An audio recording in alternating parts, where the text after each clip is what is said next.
घरोघरी मातीच्या चुली या मालिकेचा रिव्ह्यू. प्रेक्षकांनो, तुम्ही अजूनपर्यंत चॅनलला सबस्क्राईब केले नसेल तर सर्वात अगोदर चॅनलला सबस्क्राईब करून घ्या. चला तर मग आजच्या एपिसोडला सुरुवात करूया. प्रेक्षकांनो, आजच्या भागामध्ये आपण पाहणार आहोत की जानकी आता हलव्याचे दागिने बनवत असते, कारण अचानक तिला असं वाटतं की अवंतिकाचं पहिलंच तिळवा आहे, तर आपण तिच्यासाठी हलव्याचे दागिने बनवायला हवेत. तर इकडे आता ऐश्वर्याने जे अवंतिकाचे दागिने असतात हलव्याचे, ते चोरलेले असतात आणि तिने ते बाहेर फेकून दिलेले असतात. कारण आता तिला अवंतिकाचं जे काही तिळवण आहे ते होऊ द्यायचं नसतं, आणि म्हणून तिने असा प्लॅन केलेला असतो की ते गायब झालेले दागिने आता सुमित्राला जानकी म्हणजे अवंतिका येऊन विचारते की आई, माझे दागिने सापडत नाहीयेत आणि माझ्या रूममध्ये ऐश्वर्या आली होती तेव्हा मला तिच्यावर संशय आहे. पण मग आता ऐश्वर्या काही ऐकून घेत नसते आणि स्वतःवर काही आरोप स्वीकारायला ती तयारच नसते. त्यामुळे ती म्हणते की अवंतिका, म्हणजे या घरात काही झालं तरी त्याला फक्त मीच म्हणजे दोषी आहे असं तुला वाटतं का? त्यावर आता अवंतिका म्हणते की कारण माझ्या रूममध्ये तूच होतीस, जेव्हा मी रूममध्ये आले तेव्हा तू माझ्या रूममध्ये काय करत होतीस? आता लगेच ऐश्वर्या ते खोटं बोलते आणि अवंतिकाला म्हणते की मला एका ॲपचं म्हणजे ॲपबद्दल सुमित्रा भाऊजींना विचारायचं होतं. मी एक ॲप लॉन्च केलं आणि त्याची मला थोडी इन्फॉर्मेशन हवी होती आणि म्हणून मी सौमित्रा भाऊजींबरोबर बोलायला आली होती. याचा अर्थ असा नाही होत ना की मी तुझ्या रूममध्ये चोरी करायला आली होती. आता सुमित्राला कळत नसते की नक्की कुणाची बाजू घ्यायची, तर दोघींनाही ओरडू लागतात.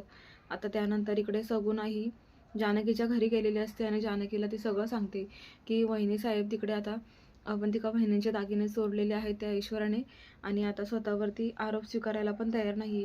त्यामुळे अवंतिका बहिणी खूप नाराज आहेत, कारण त्यांचा पहिलाच तिळवा होता आणि हलव्याचे दागिने नाही आहे म्हटल्यावर त्यांचा मूड ऑफ झाला आहे.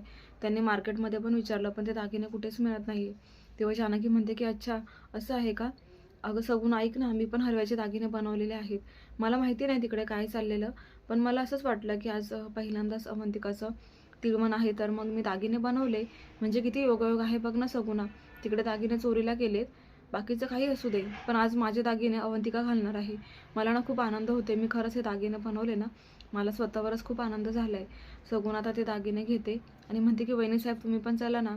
तर जानकी म्हणते की नाही, मी नाही येऊ शकत, पण तू हो पुढे आणि हे दागिने मी दिले असं सांगू नको. आता इकडे सगुणा ही जानकीशी बोलून आता घरी जाते.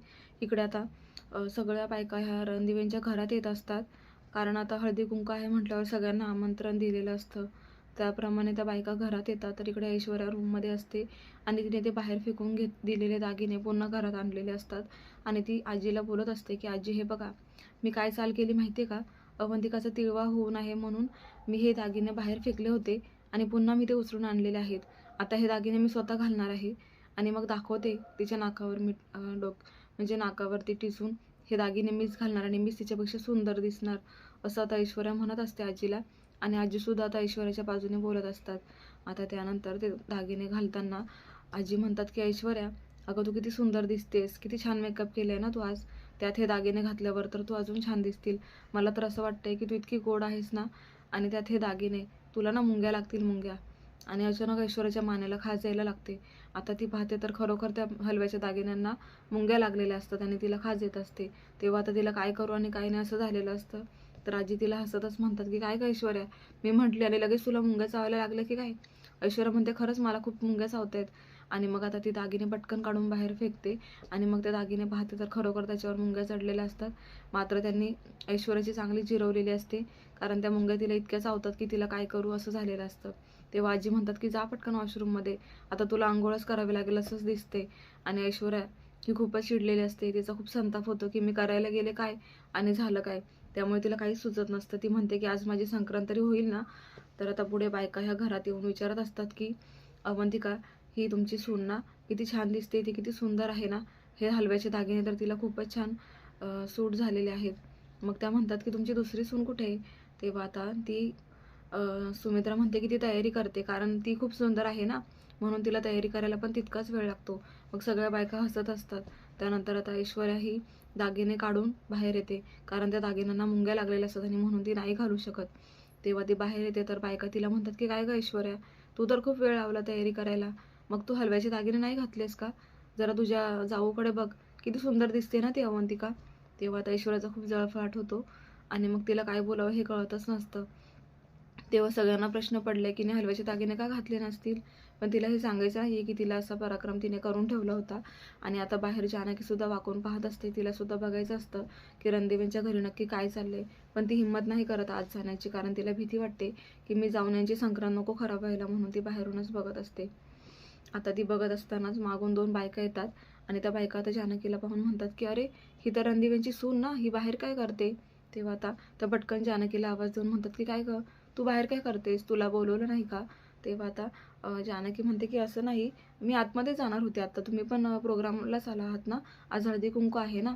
तेव्हा आता त्या म्हणतात त्या बायका जानकीला, चला ना मग आमच्यासोबत. पण जानकी म्हणते की नाही, माझं एक काम आहे, तुम्ही व्हा पुढे. आता त्या बायका घरात येतात आणि मग आता सगळेजण बसलेले असतात गप्पा मारत. आणि अचानक आता जानकीचाच विषय निघतो की तुमची ती दुसरी सून कुठे, तिला पण तुम्ही बोलवलं नाही का. तेव्हा आता त्या 2 बायका म्हणतात की तुमच्या त्या सुनेबद्दल बोलते का, जानकीबद्दल. अहो, ती आम्हाला आत्ताच बाहेर भेटली, किती छान साडी घातली तिने, ती पण खूप सुंदर दिसत होती. तेव्हा आता अवंतिका म्हणते की काय, म्हणजे जानकी बहिणी बाहेर आल्या आहेत. आता ती लगेच सुमित्राला म्हणते की अहो आई, मी काय म्हणते, हळदी कुंकूचा मान मला जानकी बहिणीला द्यायचा आहे, कारण त्या घरातल्या थोरल्या आहेत ना, आणि असंही त्यांच्यामुळेच हे हलव्याचे दागिने मला घालता आले. तेव्हा आता ऐश्वर्याच्या तोंडातून पटकन हा शब्द निघून जातो, सॉरी अवंतिकाच्या, आणि त्यामुळे ऐश्वर्याचा जळफळाट होतो. आता आजी आणि ऐश्वर्या दोघी विचार करू लागतात की म्हणजे हे हलव्याचे दागिने जानकीने बनवून दिले तर. असं आता त्या दोघे एकमेकींकडे पाहून त्यांचा खूप जळफळाट होतो आणि त्या रागानेच आता अवंतिकाकडे पाहत असतात.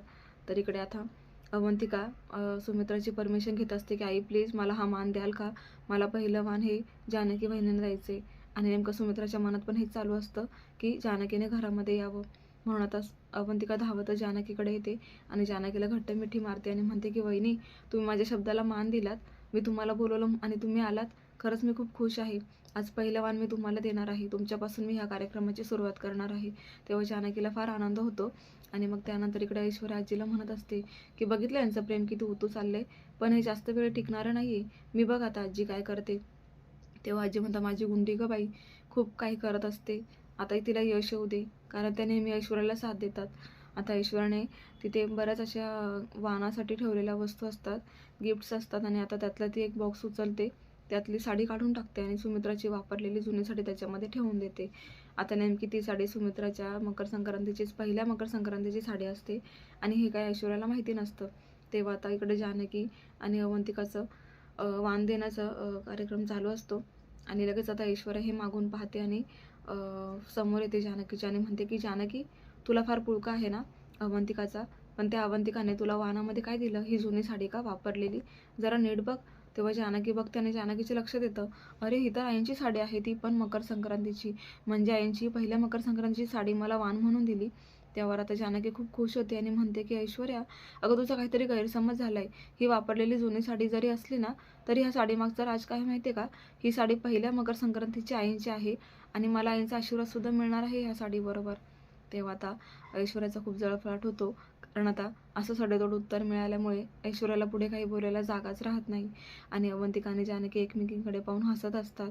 तेव्हा आता प्रेक्षकांनो जबरदस्त ट्विस्ट आलेला आहे, कारण आता सारंग ऋषिकेश हे भाऊ भाऊ म्हणजे कटुता असलेले भाऊ आज एकत्र आलेले आहेत, तेही पतंग खेळण्याच्या गेममधून. त्या दोघांमध्ये अशी स्पर्धा रंगलेली असते की आज कोण कोणाची पतंग काटणार. आणि पहिल्यांदा हा सारंग हरतो, पण तरीसुद्धा सारंग अपेक्षा ठेवतो की मला दुसऱ्यांदा जिंकायचे, आणि म्हणून त्यांच्यामध्ये पुन्हा ती स्पर्धा रंगते.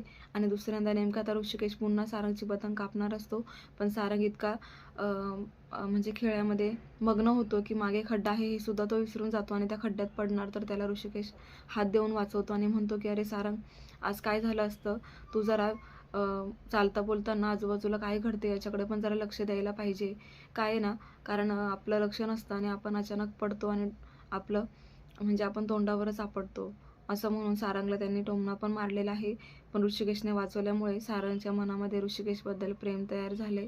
एक प्रकारे त्यांच्यामध्ये जी कटुता होती ती आता पूर्णपणे संक्रांतीला त्यांच्या नात्यामध्ये गोडवा आलेला आहे. आणि ओवी आणि सौमित्र दोघंही खूप खुश होता, कारण त्यांनाही हेच हवं असतं की दोघं भाऊ कधी एकत्र येतील, आणि ती गोष्ट आज झालेली असते. प्रेक्षकांना पुढे काय होणार आहे आपल्याला पाहायचंच आहे. नवीन असाल तर चॅनलला सबस्क्राईब करा, नोटिफिकेशनसाठी बेल आयकॉनवर क्लिक करा, म्हणजे रोजचे अपडेट्स तुम्हाला वेळेवर पाहायला मिळतील. आपण आता इथेच थांबणार आहोत, भेटूया उद्याच्या भागामध्ये. धन्यवाद.